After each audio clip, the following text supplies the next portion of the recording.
पुत्र त्याला दंडित करायचे नाही असा विचारही मनात आणू नका आचार्य. आश्रम हे ज्ञान, विज्ञान, कला, शास्त्र आणि संस्कृती वर्धनाचं केंद्र आहे. यात सगळे विद्यार्थी सारखेच, मग तो राजपुत्र असो की वैश्यश्रेष्ठींचा पुत्र, सगळ्यांना न्याय एकच. आज मात्र वैश्यांना मोक्ष मिळावा हीच अपेक्षा. ते तर ठीक आहे, परंतु महात्मा कल्लार, मला सांगा, वैश्यांना मोक्षाची अपेक्षा का? मोक्ष म्हणजे जीवनाच्या नंतर मिळणारा आनंद आहे. त्याचा एवढा हव्यास का? सध्या समाजामध्ये सगळीकडे अशांती पसरली आहे. जीवन सुरक्षित नाही. अन्याय अत्याचारामुळे संपूर्ण समाज दुःखी झाला.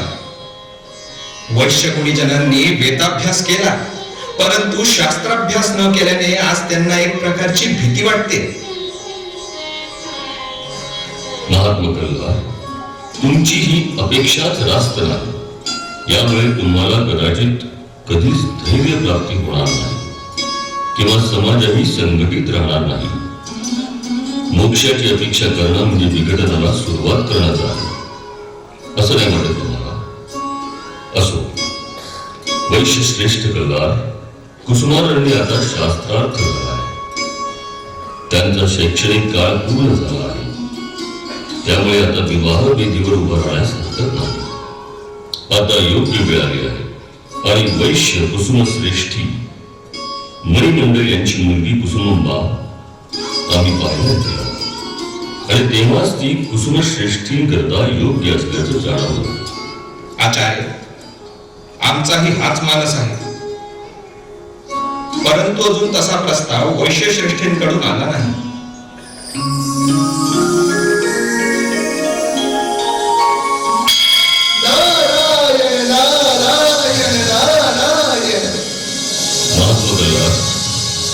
नारद मुनींचं आगमन झालं आहे. आता सगळे प्रश्न मार्गी लागणार. नारायण नारायण. प्रणाम. आपण दोघही अतिशय प्रसन्न आहात. याचा अर्थ काहीतरी शुभ संकेत. देवाधिदेवा, आपल्या प्रसन्नतेचं कारण या नारदाला समजू शकेल का? मुनिवर, आपले आगमन आमच्यासाठी शुभशकुनच असणार. आता आमच्या प्रसन्नतेचं कारण, आचार्य नुकतेच मुनिमंडळ वैश्यश्रेष्ठींकडे गेले असताना त्यांची ती सुस्वरूप सुशील कन्या कुसुमांबा बघितल्यानंतर त्यांना असं वाटलं की कुसुमांबांचा विवाह कुसुमश्रेष्ठींशी झाल्यास मणिकांचन योगच होईल. आणि आता आपण आला आहात तर या संबंधांना अधिक बळकटी येईल. महात्मा कल्लार, या दोघांचा विवाह वैश्यगणांकरिता लाभप्रद तर होईलच, परंतु या विवाहाचा खूप चांगला प्रभाव वैश्य आणि क्षत्रिय समाजावर होईल. कर्मानुसार चातुर्वर्णाची चौकट पुन्हा प्रस्थापित होईल याचा आम्हाला विश्वास आहे. नारायण नारायण. आपल्या वाणीने आमचं मन प्रसन्न झालंय मुनिवर. परंतु मुनिवर, क्षत्रियांचा उन्माद खूप वाढलाय आणि अशा वेळी प्रभूंनी अवतार घ्यावा हीच इच्छा. प्रत्यक्ष प्रभुदेव येणार नाहीत, पण ते अवतार घेतील. आता या अवतार घेण्याच्या गोष्टीनंतर प्रथम कुसुमारण्य आणि कुसुमांबाच्या विवाहाची तयारी खूप मोठ्या प्रमाणात सुरू करा. आचार्य, आपणास माहिती असेलच की पेनुकुंडा म्हणजे शैलारण्यनगर येथे बृहदाद्री पर्वतावर भगवान शंकराने स्वर्ग निर्माण केला आहे. आता 18 नगरांमध्ये वैश्यगण पसरले आहेत आणि आपलं कार्य करीत आहे. 18 नगरांमध्येच नाही तर जिथे जिथे वैश्य गेले आहेत तिथे तिथे त्यांनी आपलं कार्य चांगल्या प्रकारे सुरू केले आहे. असो आचार्य, आता आम्हाला आज्ञा द्या. विवाहाची तिथी आणि मुहूर्त काढण्यास आज्ञा द्यावी. आपला अनुग्रह सतत आमच्या बरोबर असू द्यात मुनिवर. प्रणाम. आम्हालाही आज्ञा द्यावी. तुर्तास विष्णू देवांना ही शुभ वार्ता सांगायला प्रस्थान करतो. कल्याणमस्तु. शुभम भवतु. नारायण नारायण नारायण. आणि म्हणूनच राजा दशरथाने जसा पुत्र कामेष्टी यज्ञ केला होता तसाच यज्ञ करण्यासाठी आपण आज इथे जमलो आहोत. आम्हाला विश्वास आहे की यज्ञदेव नक्कीच प्रसन्न होतील. कुसुमश्रेष्ठी, उद्या प्रातःकाळी आपण सपत्नीक इथे उपस्थित राहा. जशी आज्ञा विजयदेव. यज्ञाची संपूर्ण सामुग्री तयार आहे. पुत्र कामेष्टी यज्ञाचं एवढं पवित्र कार्य आपण करीत आहात. आपल्या आराध्य देवतांवर विश्वास ठेवा, ते नक्कीच आपलं मनोवांछित पूर्ण करतील. परंतु यज्ञविधी निर्विघ्नपणे पार पडेल ना? कारण सोमेश्वर शास्त्री आणि विश्वेश्वर शास्त्री काशीला गेले होते तेव्हा मध्य आर्यावर्तामध्ये क्षत्रिय राजांची सेना अकारण उपद्रव करीत होती. आपल्या यज्ञात असं काही होणार नाही ना कुसुमश्रेष्ठी? नाही ऋषिश्रेष्ठ, आपण निश्चिंत असा. एक तर हा व्यक्तिगत यज्ञ आहे आणि पुत्र कामेष्टी यज्ञात काही अनुचित प्रकार घडलाच तर आमची सेना तयार आहेच. सोमेश्वर शास्त्री येणार होते, अजून आले नाही. येतील, ते नक्की येतील. बघा, ते आलेच. प्रणाम कुसुमश्रेष्ठी. या सोमेश्वर शास्त्री, आम्ही आपलीच वाट पाहत होतो. आताच मी काशीहून आलो. आपलं निमंत्रण मिळालं, लगेच इकडे आहे. आता आम्ही काशीच्या संदर्भातच बोलत होतो. तिथे विद्वत सभा सुरू असताना सगळेजण चर्चेमध्ये मग्न असताना एक सेना प्रमुख तिथे उपस्थित झाला आणि म्हणाला, या सभेची आवश्यकताच काय? त्यावर एका ऋषींनी उत्तर दिले, इथे धर्मसंकल्पनांवर विचार विमर्श केला जातो. सध्या धर्म शतखंडित होतो आहे. त्याच वेळी सेना प्रमुखाने आपली तलवार काढली आणि म्हणाला, आजचा धर्म हाच आहे. काय हे सत्य आहे? होय, सत्य आहे. आम्ही आर्यावर्तामधून जात असताना राजा विष्णुवर्धनचं नाव ऐकण्यात आलं होतं. राजा विष्णुवर्धन क्षत्रिय आहे. क्षत्रिय असल्याचा त्याला गर्व आहे. त्याचं व्यक्तिमत्वच तसं आहे आणि त्यानं ते परिश्रमपूर्वक मिळवलंय. षडांग दर्शन, वेद, उपनिषद याचा अभ्यास राजा विष्णुवर्धन यांनी केला आहे. षटशास्त्र, धनुर्वेद, चौसर कला याचं अध्ययनही राजाने केलेलं आहे. प्रचंड सामर्थ्य विष्णुवर्धन जवळ आहे.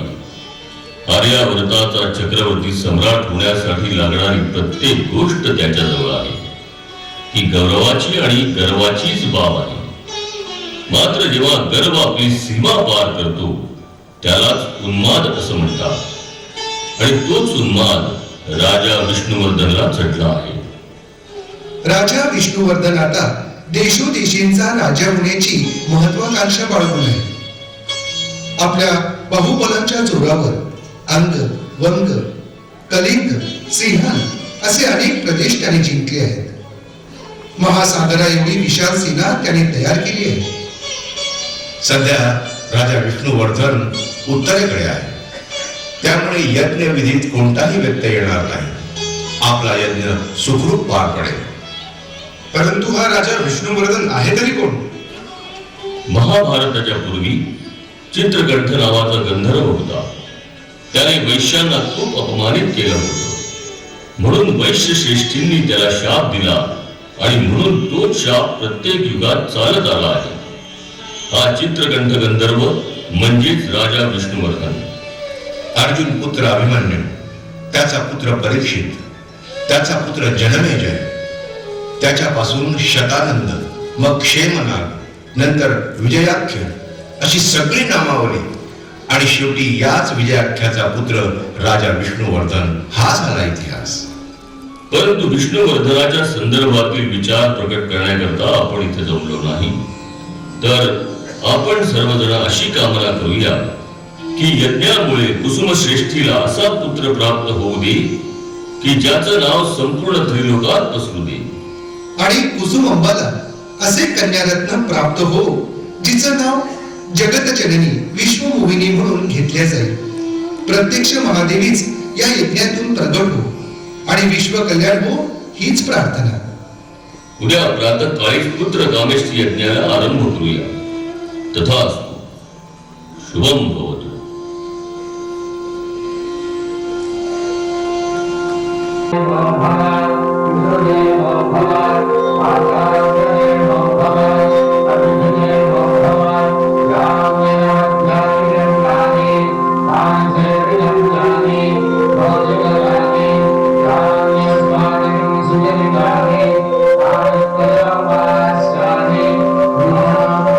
आज शुभ दिवस आहे म्हणून प्रातः काळापासून आम्हाला शुभ संकेत प्राप्त होत आहेत.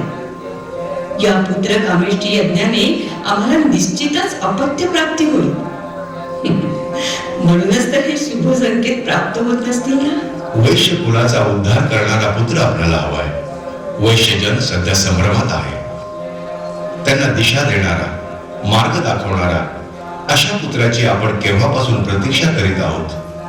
परंतु जन्म आणि मृत्यू आपल्या हातात थोडंच आहे. स्वामी, आपण पुरुष श्रेष्ठी आहात. आपलं हृदय किती कोमल आहे. आपल्या मुखातून इतकी अगतिकता. यात दोष आपला नाही. यात दोष आपला नाही तर दोष हा नियतीचा आहे. नियती आमच्यावर रागावली आहे. पण आज नक्कीच काहीतरी चांगलं घडणार आहे स्वामी. स्वामी, माझ्यावर विश्वास ठेवा. पुरुष श्रेष्ठी असो वा चक्रवर्ती सम्राट, शेवटी मानवाला कुठल्या ना कुठल्या यातना असणारच.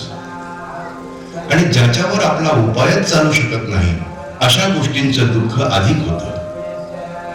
एखादी गोष्ट आपल्याला पाहिजे असेल, त्याकरता अथक प्रयत्न केल्यानंतरही जर ती मिळाली नाही तर आपण म्हणतो आपले प्रयत्न कमी पडलेत किंवा प्रयत्न करण्याचा मार्गच चुकला. परंतु पुत्र प्राप्ती ही फक्त भगवंताचीच इच्छा आहे. आमच्या पिताश्रींनी जेव्हा राजा महेश्वर बरोबर युद्ध केलं आणि राजा महेश्वरांनी जेव्हा त्यांना जायबंदी केलं, तेव्हापासून क्षत्रियांचा हा उन्माद दूर करणारी अशी कन्या आमच्या पोटी जन्मास यावी अशी आमची इच्छा होती. म्हणूनच आम्ही देवी पार्वतीची उपासना, प्रार्थना करीत असतो स्वामी. आम्ही सुद्धा भगवंताजवळ हीच प्रार्थना करतो की हे देवा, आता प्रगट व्हा. या पृथ्वीचं बिघडलेलं संतुलन ठीक करा आणि असाच पुत्र आमच्या पोटी जन्माला येऊ द्या की समाजाची घडी नीट बसवण्याचं तो काम करेल. जो ब्राह्मण, क्षत्रिय, वैश्य, शूद्र या चातुर्वर्णाचा आदर करेल. कारण राजसत्ता, धनसत्ता आणि शास्त्रसत्ता यावर ज्यांचा अधिकार आहे, जे भूपालक, भूपती आहेत, तेच या सगळ्यांवर अत्याचार करतील तर देवी भगवती आपलं म्हणणं नक्कीच ऐकेल. माझ्यावर विश्वास ठेवा. चला, आता आपण आपल्या आराध्य देवतांचं स्मरण करूया आणि यज्ञ सुखरूप पार पाडण्यासाठी प्रार्थना करूया स्वामी.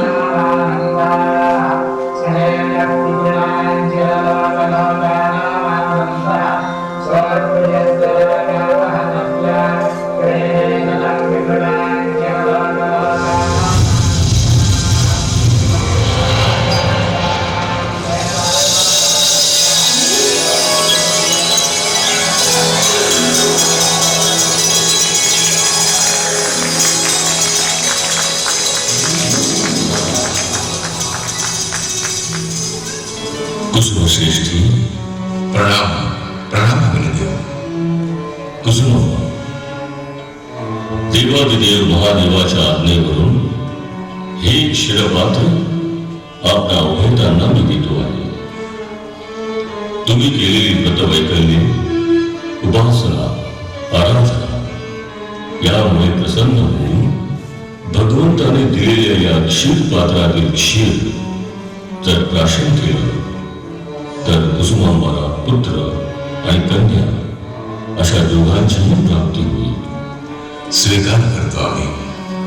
कल्याण वस्तू कुसुम श्रेष्ठी. अग्निदेव, स्वीकार करतो. कल्याण वस्तू कुसुमांबा. कल्याण वस्तू.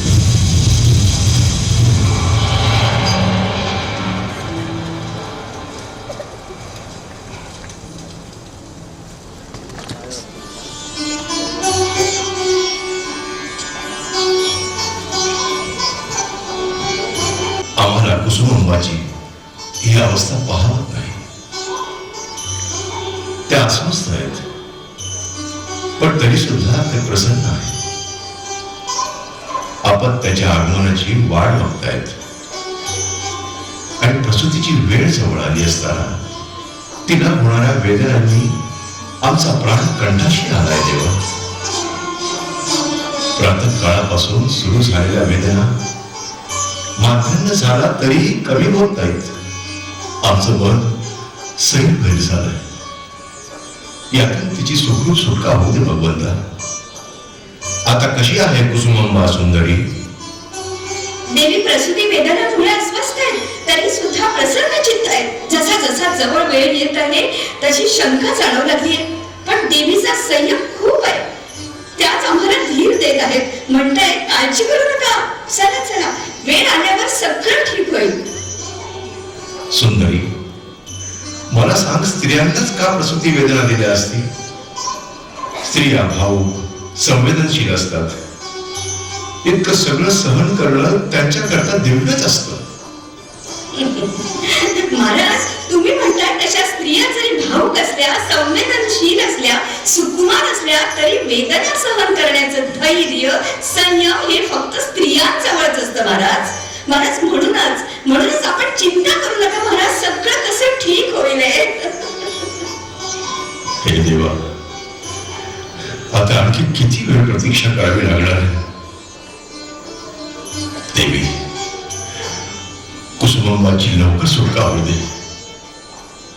आपण खूपच अस्वस्थ दिसत आहात कुसुमश्रेष्ठी. प्रातः काळापासून प्रसूती वेदनांनी कुसुमांबाचा जीव कासावीस झाला असेल. तिला होणाऱ्या यातनांमुळे आम्ही देखील अस्वस्थ झालोय.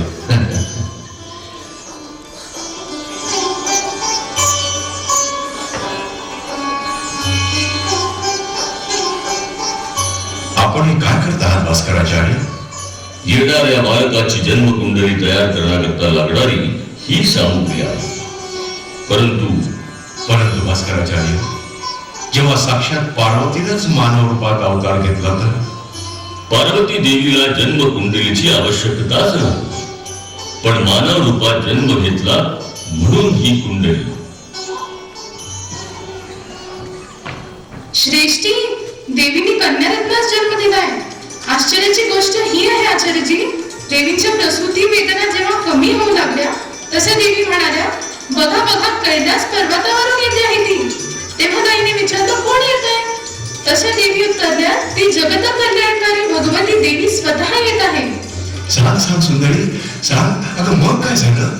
पुन्हा देवी म्हणाल्या, ऐका ऐका, तिच्या पायातील नुपुरांचा आवाज, तिच्या हातातील पांगड्यांचा मंजूळ स्वर, तिने गळ्यात घातलेल्या सुगंधित फुलांची माळा, त्याचा सुगंध इथपर्यंत येतोय. कानात कुंडल, नाकात हिरा घातलाय, पिवळ्या रंगाची वस्त्र परिधान केली आहे, ओठांवर मधुर स्मित आहे. आणि त्या म्हणाल्या, बघा बघा, ती आली आमच्या जवळ.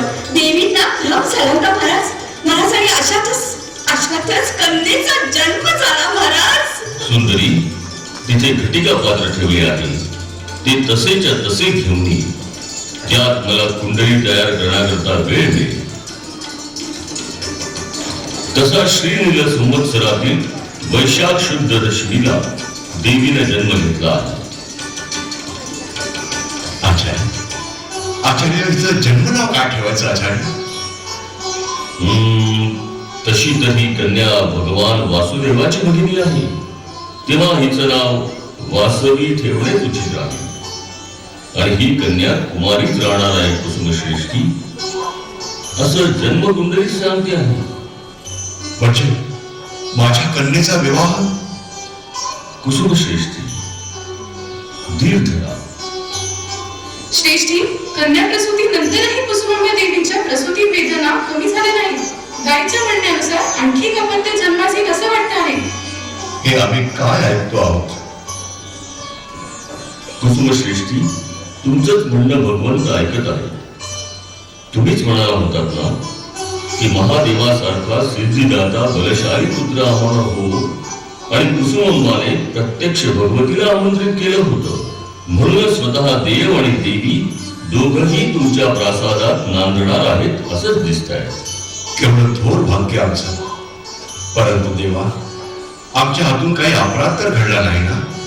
कुसुमश्रेष्ठी, तुम्ही आता विसरून जा की भगवंताने तुमच्या घरी जन्म घेतला.